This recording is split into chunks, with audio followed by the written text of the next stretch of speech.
को जब मूंगफली का आकार बढ़ता है उसके लिए कैल्शियम की आवश्यकता पड़ती है और सल्फर की आवश्यकता पड़ती है उसमें तेल की मात्रा और प्रोटीन की मात्रा बढ़ाने के लिए। यानी कि डीएपी अपन डालेंगे तो इसमें नाइट्रोजन और फास्फोरस इनकी पूर्ति हो जाएगी। और एसएसपी में 3 पोषक तत्व है, कैल्शियम है, सल्फर है और फास्फोरस है। यानी कि प्रति 10 किलोग्राम मूंगफली के बीज के लिए ये कल्चर तैयार करके अपन को बीज उपचार करना है। नमस्कार किसान साथियों, स्वागत है आप सभी का एक बार फिर से एग्री फैमिली के ऑनलाइन प्लेटफॉर्म पर।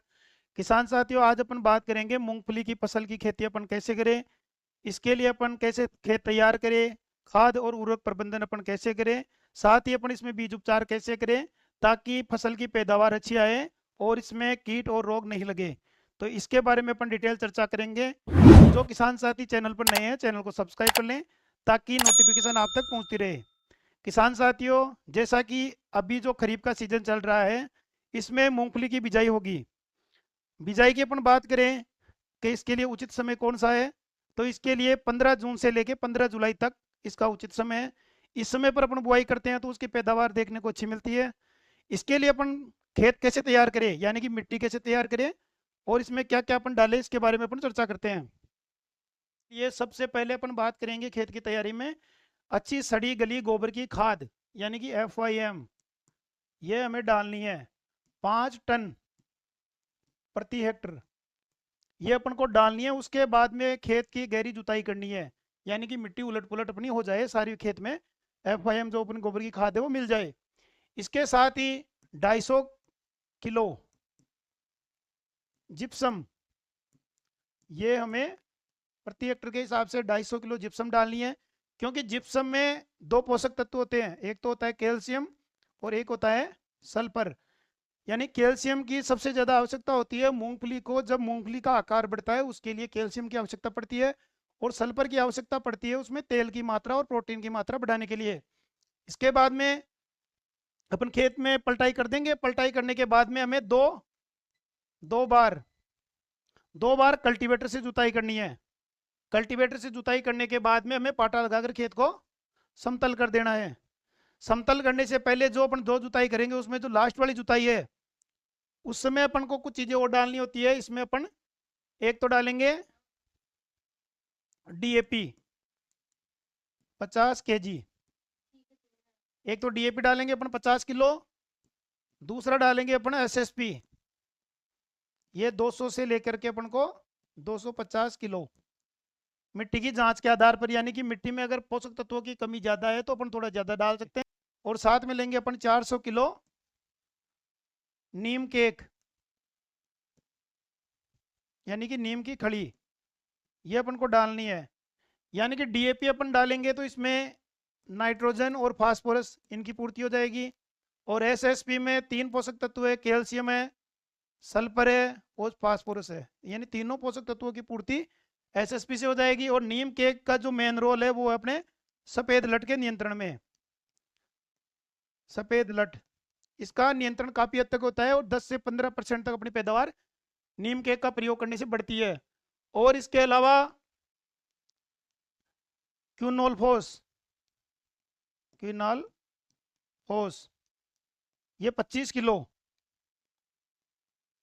ये 1.5% का चूर्ण आता है, वो हमें 25 किलोग्राम प्रति हेक्टेयर के हिसाब से पूरे खेत में डालना है। और जो दूसरी जुताई अपन करेंगे उस समय पूरे चीजों को अपन को मिला देना है। ये सब चीजें मिलाने के बाद में पूरा अपना खेत तैयार हो जाएगा और खेत तैयार होने के बाद में पाटा लगा करके समतल कर देना है। उसके बाद में अपने बिजाई करनी है।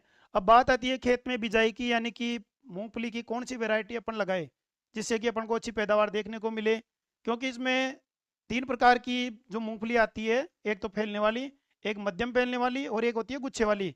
तो तीनों की अलग अलग वेरायटी आती है और क्षेत्र के आधार पर आती है। वेराइटीज की अपन बात करें तो जैसे कि अपन देख सकते हो आप इसमें ये वाली वेराइटीज है, यानी कि हल्की मिट्टी वाले जो क्षेत्र है उनमें ये वेराइटीज है RG 382, HNG 10 और गिरनार 2 मलिका। और भारी मिट्टी वाले क्षेत्र में ये वेराइटीज है। उत्तरी और उत्तरी पश्चिमी राजस्थान का जो सिंचित क्षेत्र है उसके लिए ये वेराइटीज है। ये वेराइटीज आप लगा सकते हो अपने क्षेत्र के आधार पर। इसके अलावा अगर अपन ये देखें, अपन फैलने वाली जो किस्में हैं और एक मध्यम फैलने वाली किस्में हैं और एक झुमका वाली किस्में हैं, ये जो किस्में हैं आप अपने क्षेत्र के आधार पर और अपने चॉइस के आधार पर कि आप गुच्छे वाली लगाओगे या फैलने वाली या मध्यम वाली, तो उसके हिसाब से आप वैरायटी का चयन कर सकते हो। वैरायटी का चयन करने के बाद में बात आती है अपने कि अपन कितनी मात्रा प्रति हेक्टेयर के हिसाब से काम में ले, जिससे कि अपनी पैदावार सही निकले। एक तो है अपने फैलने वाली, फैलने वाली यानी कि स्प्रेडिंग। उसके लिए अपन बीज की बात करें तो इसमें 60 से लेकर के 80 किलोग्राम प्रति हेक्टर, 60 से 80 किलोग्राम प्रति हेक्टर लेना है। दूसरी है अपने गुच्छे वाली यानी कि झुमका वाली, इसमें लेना है अपन को 80 से 100 केजी प्रति हेक्टर। क्योंकि यह फैलने वाली ज़्यादा फैलती है तो अपन 10-20 किलोग्राम इसमें कम लेते हैं, और गुच्छे वाली में अपन 10 से लेकर के 20 किलोग्राम मात्रा बीज की ज़्यादा देते हैं। ये वाला बीज लेने के बाद में अपन को बिजाई करनी है, प्रमाणित बीजों में लेना है जिससे कि कीट और रोग कम लगे।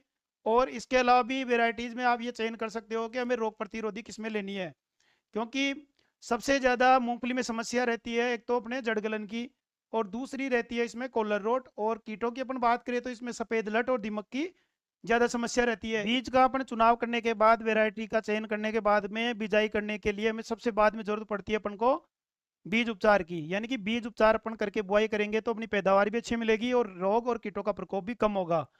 अब सबसे पहले अपन बात करें बीज उपचार की, तो इसमें एक पैटर्न है FIR। FIR मीन्स ये फंजीसाइड है, ये इंसेक्टिसाइड है, और ये राइजोबियम यानी कि कवकनाशी, कीटनाशी और rhizobium culture.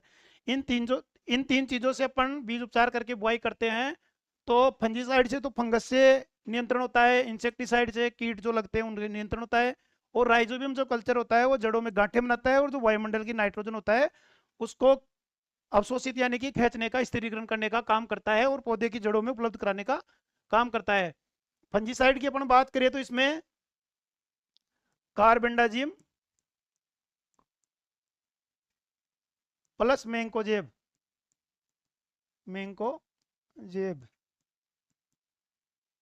Carbendazim plus mancozeb का WP में फंजीसाइड आता है मिक्सर का, उसको अपन को काम में लेना है। इसकी 3 से 4 ग्राम प्रति किलोग्राम बीज के हिसाब से अपन को बीज उपचार करना है। एक तो ये करना है। अगर आप जैविक बीज उपचार करना चाहते हो तो आप ट्राइकोडर्मा 10 ग्राम प्रति किलो के हिसाब से बीज उपचार करके बुआई कर सकते हो। इंसेक्टिसाइड यानी कीटनाशी का अपन उपचार करें तो इसमें इमिडाक्लोप्रिड, इमिडाक्लोप्रिड 17.8% SL, इसकी 2 ml मात्रा प्रति किलोग्राम बीज के हिसाब से बीज उपचार करना है। यानी कि पहले तो अपन को फंजीसाइड से करना है, फिर बाद में सुखाने के बाद में फिर इंसेक्टिसाइड करना है। इंसेक्टिसाइड से करने के बाद में फिर अपन राइजोबियम कल्चर से बीज उपचार करेंगे। बीज उपचार के लिए जो राइजोबियम कल्चर होता है वो अपन कैसे तैयार करें, तो इसके लिए 50 से 60 ग्राम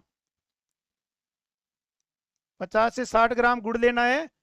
इसको 500 ml पानी में घोल करके थोड़ी देर अपन को गर्म करना है। गर्म करने के बाद में जब ये पिघल जाए पूरा, फिर इसको ठंडा करने के बाद में इसमें हमें एक